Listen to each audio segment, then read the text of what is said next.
अगर हम आपसे कहें कि निफ्टी ने पिछले 2 साल में लगभग 0% का रिटर्न दिया है तो क्या कहेंगे आप? यही ना कि इससे अच्छा तो अपना पैसा किसी एफडी में डाल देते जिसमें कम से कम कुछ रिटर्न तो आता।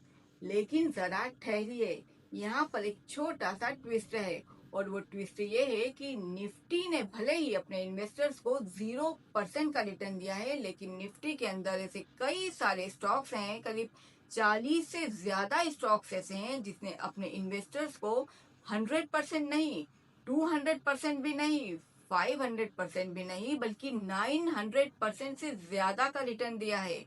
फॉर एग्जाम्पल, एक स्टॉक है क्यूपिड, जिसने 2 साल में अपने इन्वेस्टर्स को 950% का रिटर्न दिया है। यानी कि अगर 2 साल पहले किसी इन्वेस्टर ने इसमें 1 लाख रुपए लगाए होते तो आज उनकी कीमत करीब करीब 10 लाख रुपए तक होती। वहीं एक और स्टॉक है सिग्मा एडवांस सिस्टम, जिसने अपने इन्वेस्टर्स को 2 साल में करीब करीब 600% का मुनाफा कमा के दिया है।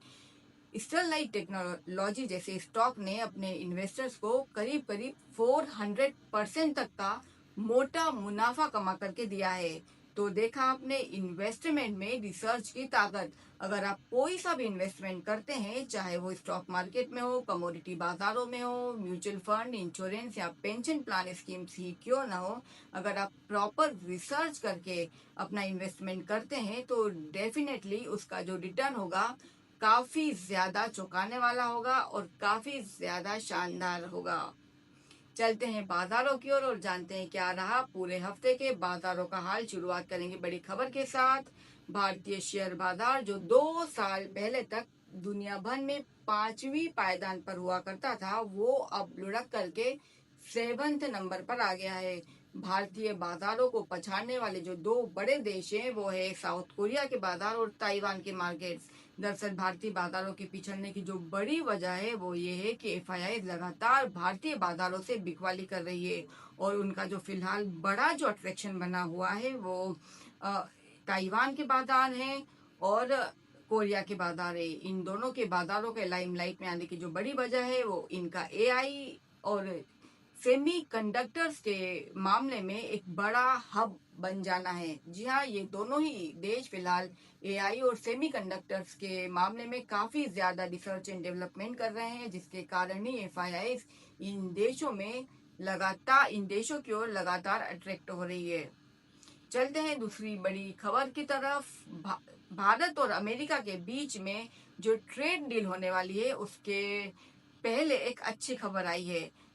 4 बड़ी कंपनी, जिसमें से 2 हैदराबाद की है और 2 दिल्ली की है, उनके ऊपर से अमेरिका ने अपना प्रतिबंध हटा लिया है। दरअसल अमेरिका का यह आरोप था कि इन चारों कंपनियों ने रशिया को आर्मी से रिलेटेड माल सप्लाई किया है, जिसके कारण अमेरिका ने कुछ सालों पहले इन चारों कंपनियों के ऊपर प्रतिबंध लगा दिया था। लेकिन अब अच्छी खबर ये है कि ये चारों कंपनियां अमेरिका के साथ साथ ही रशिया के साथ भी बिजनेस कर सकेगी।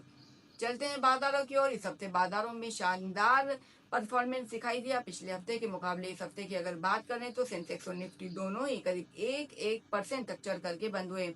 इस हफ्ते का जो स्टार परफॉर्मर रहा है वो रहा है सेल्टेक, जो पिछले हफ्ते के मुकाबले इस हफ्ते करीब 5% तक चढ़ करके बंद हुआ है। वहीं डॉक्टर रेड्डीज और सन फार्मा जैसे फार्मा स्टॉक्स ने भी काफी अच्छी छलांग लगाई, करीब 2 से 3% तक चढ़ करके बंद हुए हैं। इस हफ्ते के जो सबसे कमजोर सेक्टर रहा वो रहा बैंकिंग सेक्टर, जिसमें union bank, Kotak Mahindra bank और एक्सिस बैंक जैसे स्टॉक्स 3 से 6% तक लुढ़क करके बंद हुए हैं। चलते हैं करेंसी बाजारों की ओर। करेंसी बाजारों में रुपए में हल्की फुल्की गिरावट दिखाई दी पिछले हफ्ते के मुकाबले, जहां पिछले हफ्ते रुपया 94 की रेंज में ट्रेड करता हुआ दिखाई दे रहा था। 94.40 के आसपास की पिछले हफ्ते की क्लोजिंग थी। वहीं इस हफ्ते ये 95 की रेंज में आ चुका है और 95.25 के आसपास की इसकी इस हफ्ते की क्लोजिंग रही है।